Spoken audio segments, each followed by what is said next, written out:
Record now. Sure. For right now. Are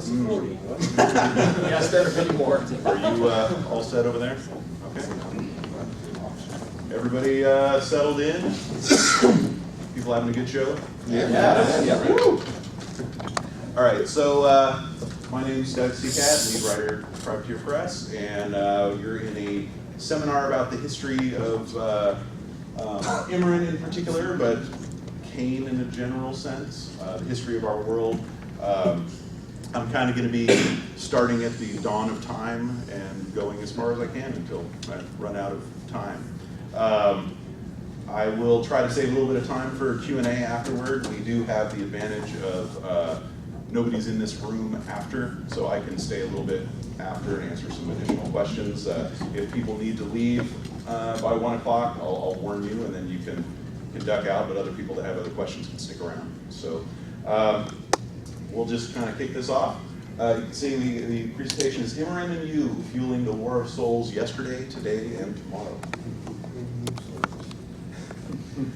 Most of the conflicts in our setting come down to what's going to happen to the souls of its various inhabitants who die in gruesome and violent ways.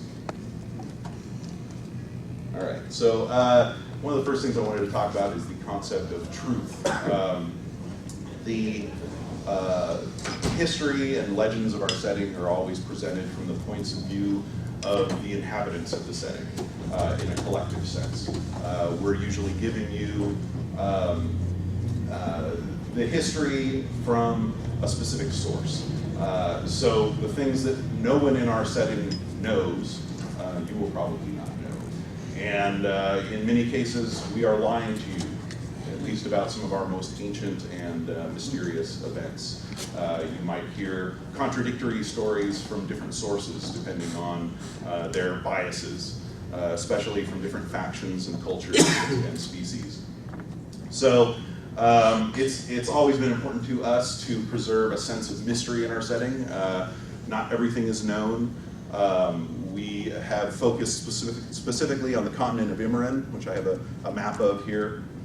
And in fact, most of our setting deals with Western Imran, which is just a small portion of the entire continent.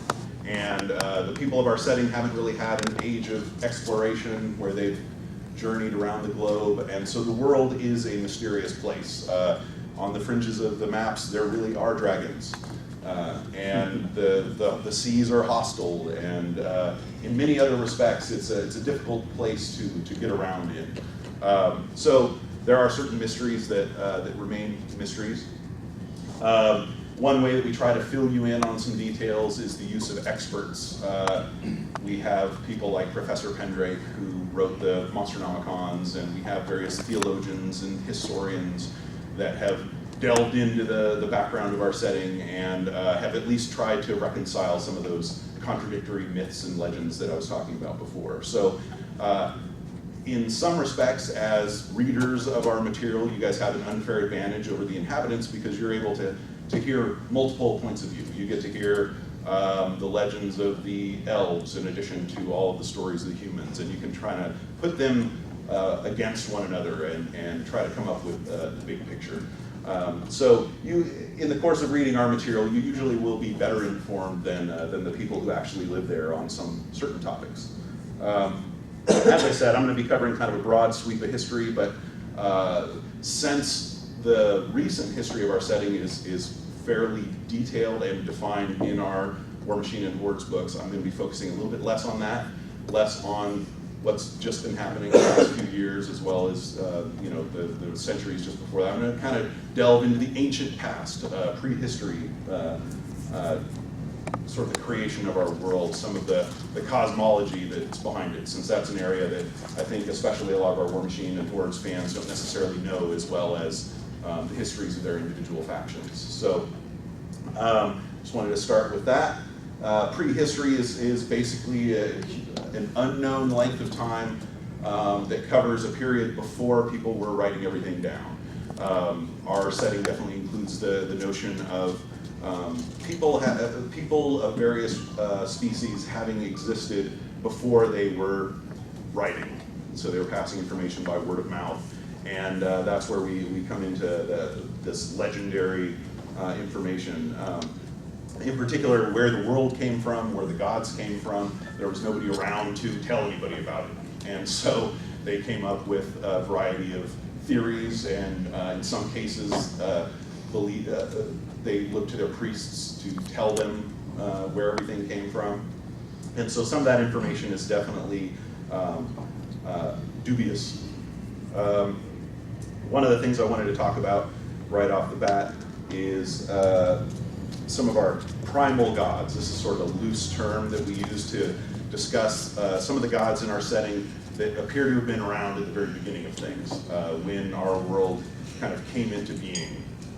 And even here we have some uncertainty, because a lot of our background and history comes from a human perspective, and the humans believe that most of creation was the product of their creator god, Menoth. And so humans believe that Menoth created the world, that he was himself sort of self-created out of this empty chaos that, you know, that reality was composed of, and that he basically, as the lawbringer, brought all of the rules of creation into being. There's other species that disagree, and especially the Dunian races, and most prominently that's Trollkin, Ogren, Gobbers, but there's a lot of other races sort of that live in the wilderness, the Gatormen, the Faro. A lot of these races could be seen as Dunian races, probably arose from a creator other than Menoth. And so these races have a view on the natural world that relies largely on two entities, Dunia and the Devourer Worm. The Dunia represents a goddess of fertility, of the seasons, of plants and animals, sort of all of the elements of nature that are less violent and hostile. The Devourer Worm is sort of a natural god of chaos, destruction, lightning, volcanoes, flood, storm, and in particular predation. So the Devourer Worm is all of the sort of fearful and frightening aspects of nature, everything that's active and chaotic. And so the Dunian races believe that sort of the world kind of came into being through the interactions of these two entities, the Devourer Worm and Dunia, that Dunia was in fact somewhat ravaged by the Devourer Worm, and this gave rise to themselves. So they look to the Devourer Worm as their divine father, Dunia as their divine mother, and have worshipped either one of those gods to various degrees of intensity throughout their history. Humanity has recognized the Devourer Worm as an enemy of Menoth. Humanity hasn't really had much of an awareness of Dunia through most of its history.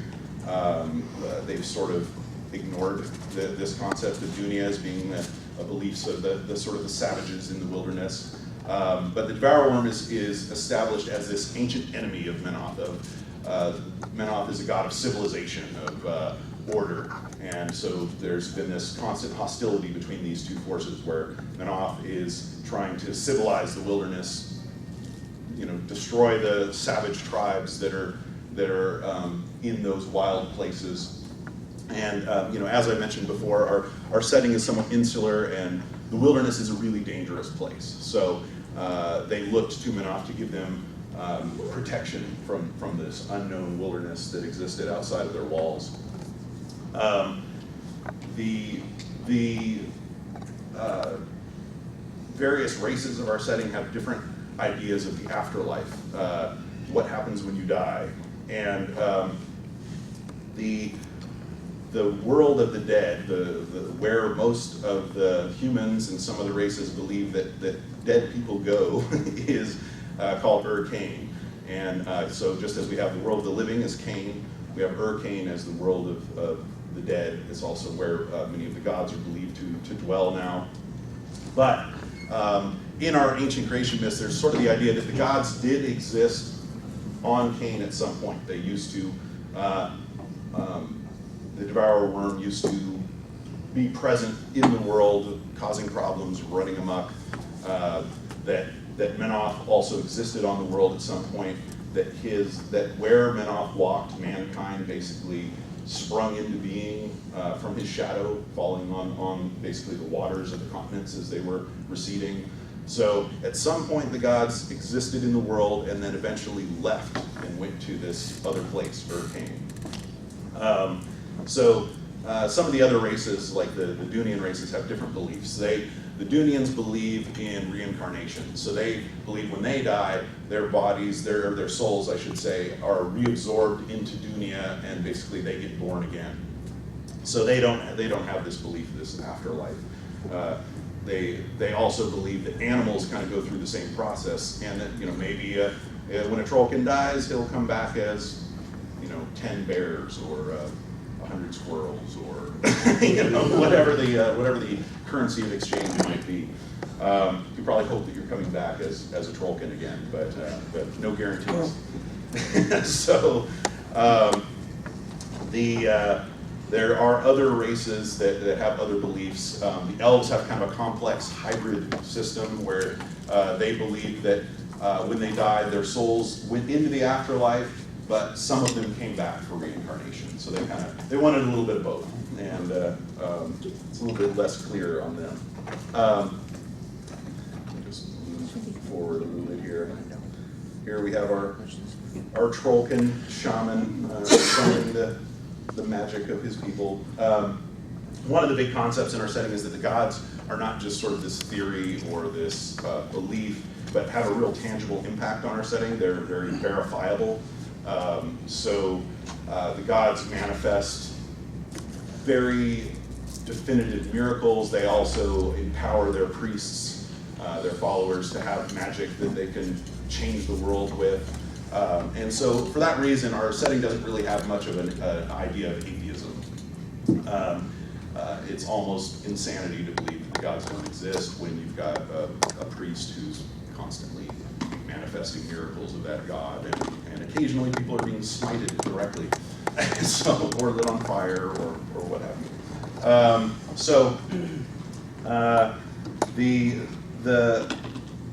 The Dunians have kind of an interesting take on Menoth that is not believed by most of humanity, but the Dunians like to believe that Dunia and the Devourer Worm sort of gave rise to everything else, and that Menoth is actually a creation of Dunia to basically keep the Devourer Worm occupied and leaving her alone, basically. So they believe that Menoth was basically this great hunter that was created by Dunia to keep the Devourer Worm busy, and that perhaps their hunt, as Menoth was chasing the Devourer Worm, that gave rise to Cain, as they sort of chased themselves off the edge of the world and into this afterlife realm. And that's one reason why they think they aren't involved in that.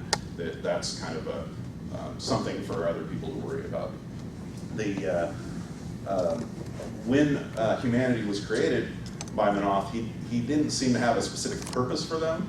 They sort of arose spontaneously from his passage as he walked by various continents, maybe shaped the continents into the land masses that they would become, and kind of just left them to their own devices.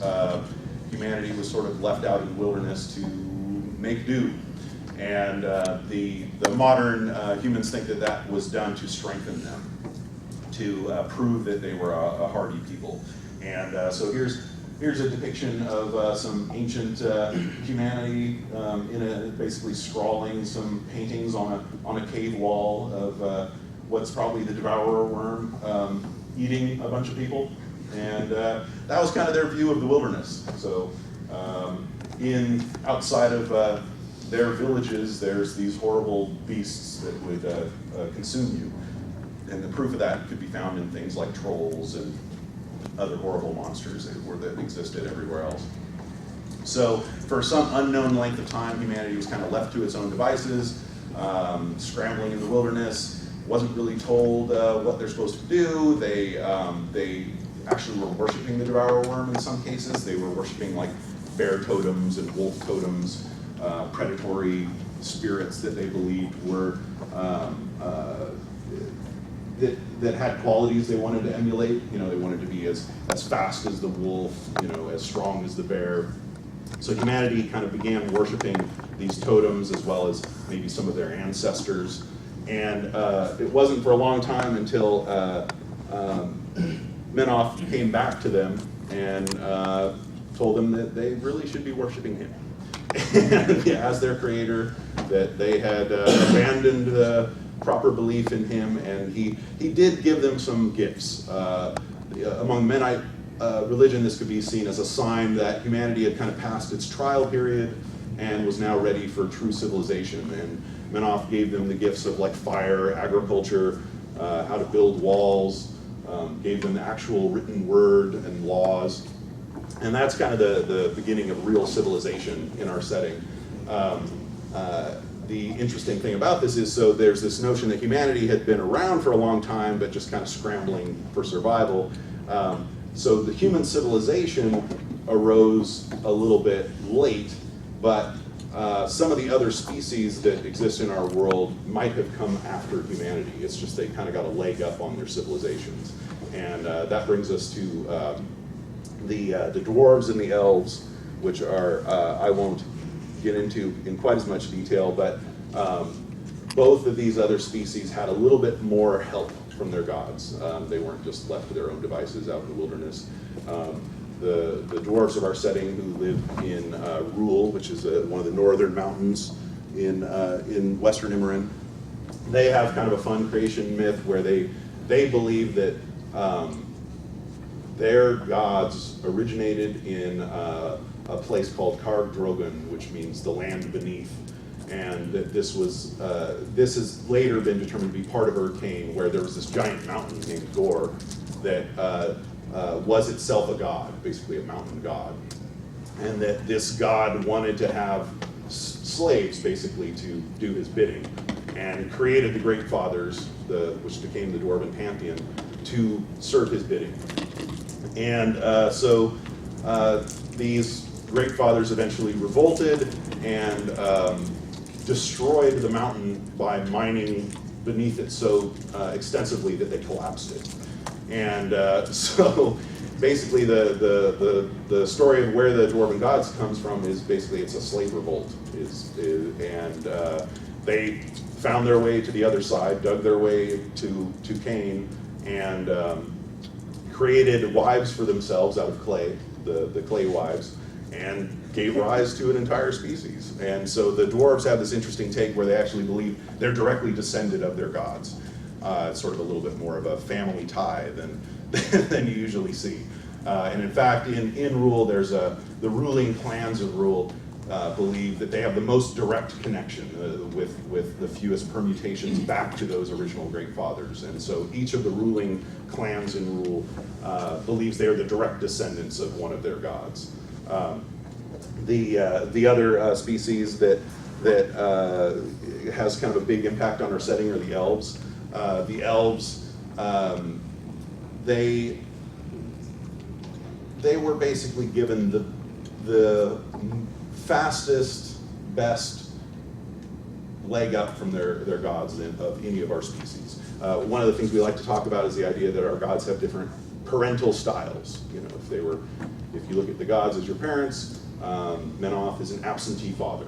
He was busy, he was fighting the Devourer Worm, he had a lot of things going on, he didn't have time to take care of his children, eventually noticed that they were getting out of control, came back and brought them into line. The dwarves had a little bit more of a balanced parenting style. The elves were basically spoiled by their gods.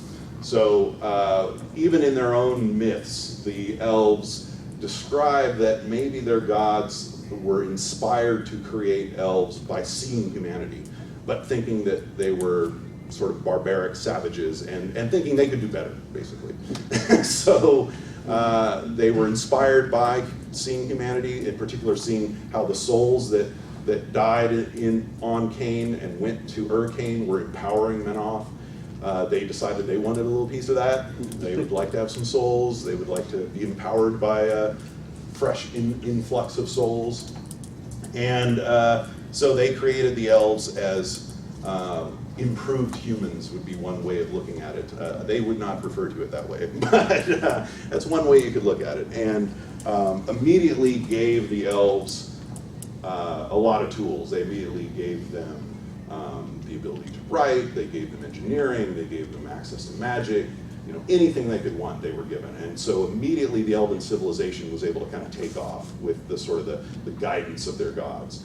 And so while mankind was scrabbling around, you know, hunting deer and writing or drawing paintings on cave walls, the elves were creating the entire cities. They were exploring science and engineering, and they basically created a huge civilization, which at the time covered a big chunk of Imran, pretty much, you know, all the way from the east to through the middle section.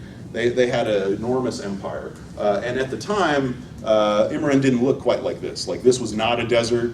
There was not a huge chasm in the middle. It was a nice place.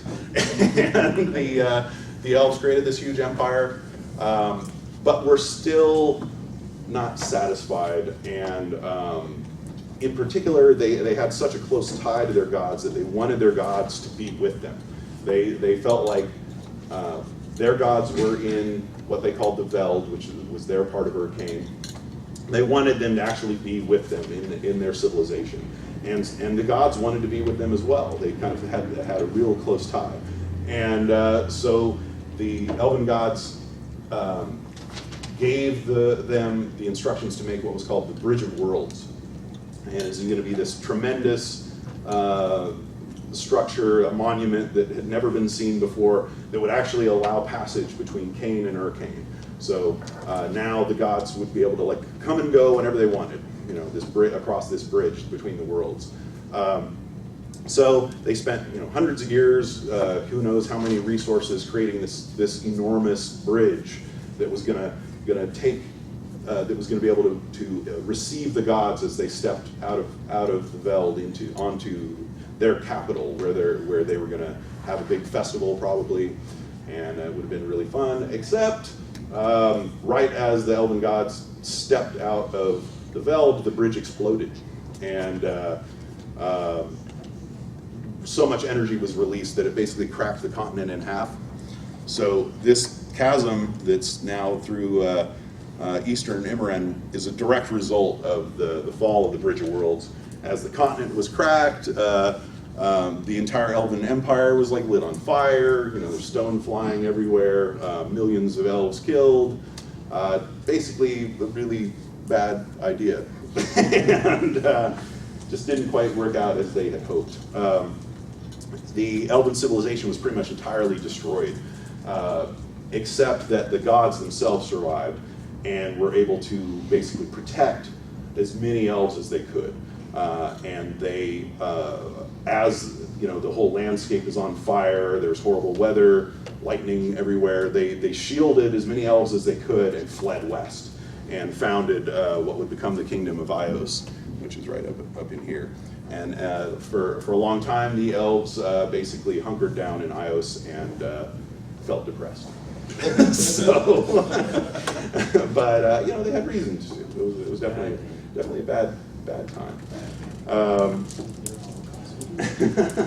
So the dwarves were better because they could dig through and nothing happened? The dwarves seem to have less of an impact in general. They created a stable civilization. They did have feuds and warfare among one another, but they sort of they established laws that kept their society stable. They didn't tend to expand as much as humanity and even the elves seem to.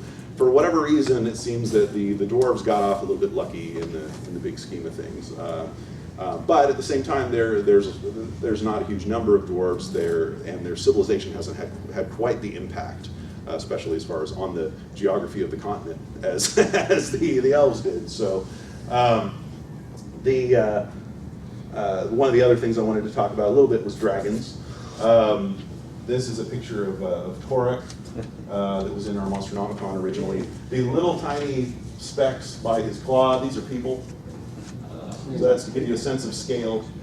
Yeah, Torek is a sort of an enigma in our setting. He's a tremendously powerful entity, this dragon, this monster that seems to have existed since the dawn of time. And he's considered to be a god by his followers. A lot of people that are not his followers just consider him to be a horrific, immortal monster, basically. And Torek himself was responsible for one of our setting's major bad ideas on a similar, different scope than the Bridge of Worlds. Back kind of in this same period of time, a little bit before the continent was cracked into, Torek decided, for reasons that aren't entirely well understood, that he wanted progeny. He wanted to not be alone. And that could be as simple as that's what his motivation was, that he wanted other entities like himself. Torek is this undying, immortal, seemingly invincible creature, and perhaps wanted to have minions so that he could extend his will beyond his own body. The dragons in our setting are really interesting in that Torek, his actual essence is just a stone. It's a crystal called an Authenk. His sort of immortal essence is basically just a big rock. And that rock appears to be indestructible, and it can completely regrow Torek's body. He has never himself, as far as we know, been destroyed, but from the behavior that we've seen of other dragons, it seems entirely possible that even if you somehow defeated this gigantic dragon, as long as that rock, the Authenk, survives, he would probably be able to regrow flesh around it. It's almost like the body's this tool rather than being the essence of the dragon. And so when Torek wanted to make progeny, what he did is he took that stone, his Authenk, and divided it into many pieces. He basically splintered it into a number of other pieces, from which each of these pieces grew another dragon. And these became his brood. And he had hoped that, of course, they would recognize him as their father, and they would, do whatever it was that he wanted them to do. But unfortunately, each of these fragments seem to have the same kind of ego and arrogance and sense of invincibility, and so they immediately rebelled and attacked him. And so that's where we kind of have the birth of the dragons in our setting, is from Torek creating this brood that immediately disobeyed him and fought against one another. Everybody scattered, and this was sort of over the course of centuries, Torek kind of decided that since he had made a mistake in creating the dragons, that he wanted to get them back. Like he wanted those little pieces of himself back that he had given to each of them. And so went and hunted down each of the dragons that he could find and ate the stone that was their essence to rejoin it to his own. And let me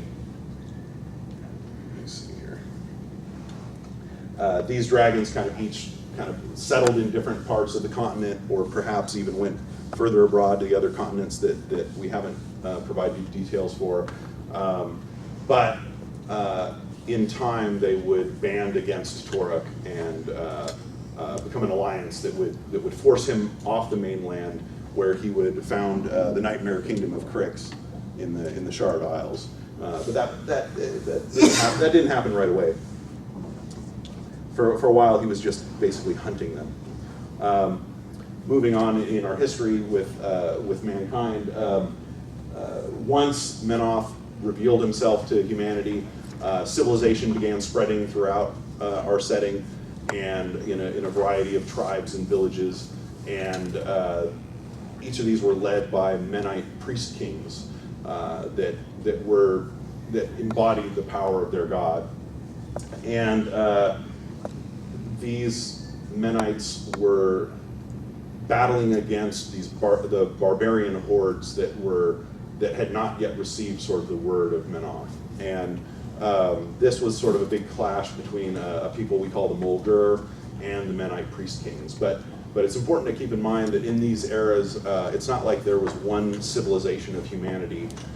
It was more that there were hundreds, maybe thousands of different warlords and chieftains that were kind of banding people together building fortresses, building civilization, carving places out of this hostile wilderness that they were trying to subjugate.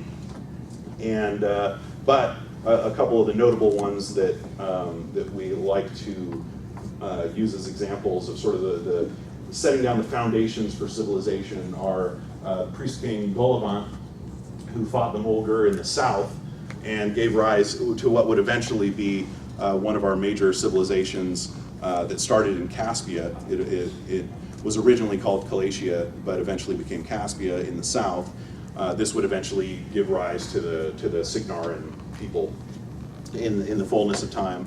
But they drove the Mulgur away, the Mulgur scattered, and in the north, another priest king called Kardovic had a similar sort of process where he settled his area, seized lands, drove the Mulgur out, and reclaimed the area in the name of Menoth. And that kind of gave rise to the Kardic Empire that would eventually become Kador. So we can see even in the sort of our ancient history, the rise of kind of these two proud people that consider themselves to be bastions of civilization. And the rivalry between those two continues on today through those two factions. One of the last great chiefs of the Mulgur, these sort of savage barbarians that included humans, Trollkin, Ogren, all of the races that sort of revered the Devourer Worm. One of the great chiefs was named Horfar Grimmer, who was the original wielder of Wrathrock, which is the axe that Madrak has now in our current setting. And so thousands of years ago, Horfar Grimmer was defeated by Priest King Golovant at the Wall of Thrace, was tortured to death, and remained defiant, but his spirit basically was tormented so badly that it fell kind of in a crack between Cain and Urcain, and entered what was called the Void, which is where the Banes come from, and he would eventually come back as Banelord Tartarus, again, thousands of years later. After that initial warlord era, we have a Thousand Cities era, and this is kind of the era right before the modern time that we're in. And as I mentioned before, there were dozens of different kingdoms. Basically, every town in this time had its own warlord that considered himself to be a king, and they all competed with one another. It took time over the course of this era for certain strong kingdoms to rise and band people together under them. This was also the time when we had two of our newer and more influential gods arise, which are the twins, Maro and Thamar. These were once mortals that, through philosophy and the power of their own deeds, rose to godhood in a sort of unprecedented feat that kind of changed the face of Western Immoran for humanity. The Morrowans kind of brought this philosophy to teach humanity that there's more to life than just obedience, which was kind of what the Menites had been preaching then. And the Morrowan religion spread kind of like wildfire across the region, as he basically taught people to be nice to one another, for example, when possible, when war wasn't getting in the way of it, to try to improve yourself. Under the Menites, self-improvement was less emphasized than the glorying of Menoth. So the Morrowan philosophy really took hold and kind of gave rise to a different mindset that allowed a lot of advances in science and art and architecture, and the kingdoms that kind of came out of this still have an influence in our setting today. A lot of the strong kingdoms that came out of the Thousand Cities era are basically the cultural identity of a lot of our people even today. Like a lot of our Kadorans think of themselves as Cards or Cossaites. Our Leolese remember the old kingdom of Rinner that existed, before their current kingdom. We've got the Umbrians and and the Caspians as these people. So a lot of the sort of cultural pride of the people in our setting today traces back to this era when these kingdoms were kind of coming into their own, and there was this sort of golden era where it seemed like anything was possible, that there would be all these great advances for humanity. But unfortunately, right as things started to get going pretty well, we had the arrival of the Orgoth. Oh, I should mention this is where Torek lives. It's a city in Crix. Once he was driven from the mainland, he created an empire. He took over, and there were some pirate kings that were living out in these islands that he turned into the first Lich Lords, and had them build him a really nice house. So, and created an undead army to go seeking after his disloyal children. Yeah. So the Orgoth is a really important. It was an important break in sort of the development of our setting. It seems as though the people of our setting were really on the verge of greatness. They had already kind of developed steam engines and steam power. But then the Orgoth showed up as this invading outside force on their long ships, their black ships, and basically subjugated all of Western Immorin over the course of 200 years and brought this long dark age of horrible subjugation that basically kind of threw a wrench in all of the advancement that had been going on at the time. It's sort of one of the reasons why advancement has taken a while in our setting compared to, say, the real world, is this long dark age of terror that the Orgoth inflicted on the region. Here's a little picture of a Orgoth soldier. They were, yes, they liked big swords. They were humans, but they came from a continent west of Immorin across waters that everyone in Immorin considered to be impossible to cross. One of the elements of Western Immorin is that, as I said, they've been reluctant to travel because they have this huge, desert wasteland to the east, past which there's this enormous chasm that seems to descend forever, and there's stormlands around that where lightning is continually striking. Their oceans have tremendous tides and currents, some of which might be because Cain has 3 moons, which makes for really complex tides. But the people in Western Immorin basically thought there was nothing across the water until the Orgoth showed up in their ships. They were able to navigate this ocean and brought with them black magic, necromancy. They seem to enjoy slaughtering people, capturing their souls.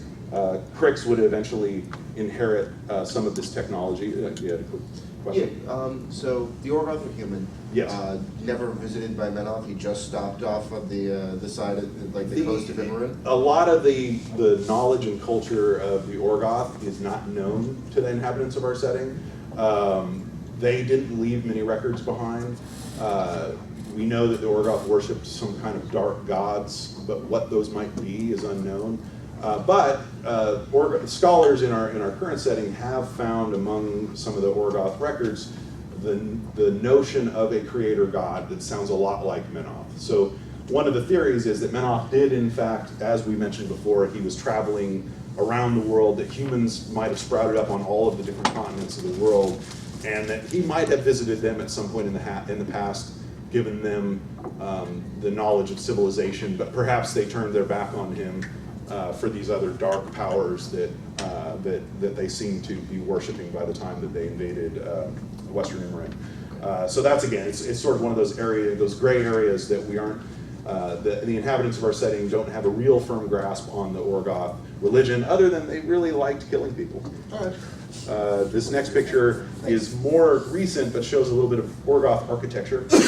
Just for some flavor, we have Asphyxius mugging for the camera in front of the temple garage, which existed in the Thornwood. This is a good example of sort of the Orgoth technology. This this temple seems to have been some kind of tremendous soul cage designed to capture and enslave anybody killed in the vicinity. And we aren't sure exactly what the Orgoth did with it, but it can't have been good. And so maybe they captured the souls for their own use, maybe they gave them to these dark powers that they worshipped. It's hard to know, except that the Cricks seem to be very pleased to take all this technology for their own use later. The Orgoth were the Orgoth occupied Western Immorin for centuries before the locals finally had enough, or there was the right combination of factors to lead to an organized rebellion. One of the kind of important precursors to this rebellion is a concept that we call the gift of sorcery, or the gift of magic, that was believed to have been instigated by Thamar, who's Maro's dark twin. Thamar is a goddess I hadn't really talked about very much at this point, but just as Maro was sort of a god of benevolence and good works, Thamar was a goddess of self-improvement, of selfishness. She believed that basically the route to power should be embraced no matter what it was, and that that anything was allowable if it leads to empowering yourself. And it might seem strange that she would be helping the inhabitants of Western Immorin from their Orgoth oppressors, but all of this seems to have happened when the Orgoth clamped down on the local religions. They started to slaughter priests in large numbers. And the thought among the modern humanity is that both Maro and Thamar might have realized that their religions were about to become extinct, that their religions were going to be wiped out if the Orgoth were allowed to continue. And so Thamar might have taken a step in giving magic to humanity that was not reliant on Menoth. Before this, the only way that humanity was able to use magic was basically by asking Menoth's permission, by being a priest or calling on his miracles. Through Thamar bestowing this power on humanity, they were able to harness magic for their own use. And this became a big part of the rebellion in a number of ways. The inhabitants of Western Immorin were able to devise a number of weapons based on sort of this gift that was given them by the dark goddess. They were able to they were able to refine alchemy to create firearms, which we know are very important in our setting now, and they were able to create mechanica. There were individuals like Sebastian Kerwin, who was a innovator in mechanica, created rune plates and other technologies that eventually gave rise to these giant steam-powered machines known as colossals that were these towering robots controlled by these battle sorcerers that would eventually become warcasters. And through the use of these giant oversized machines, they were able to drive the Orgoth away. And basically, there were a number of, the Orgoth were such a terrible threat that a bunch of different factors combined in their destruction. The Druids of the Circle Orboros, this sort of conspiratorial society that had existed for thousands of years, they may have sent a disease back to the Orgoth homelands to interfere with their supply lines during this period. Even the rule folk helped in the development of the colossals by providing materials and construction capability to create these giant oversized machines. Once the Orgoth were driven out, that kind of brings us sort of into the modern era. This is a picture of a couple of colossals fighting one another. After the Orgoth were driven out, the modern kingdoms were set in place.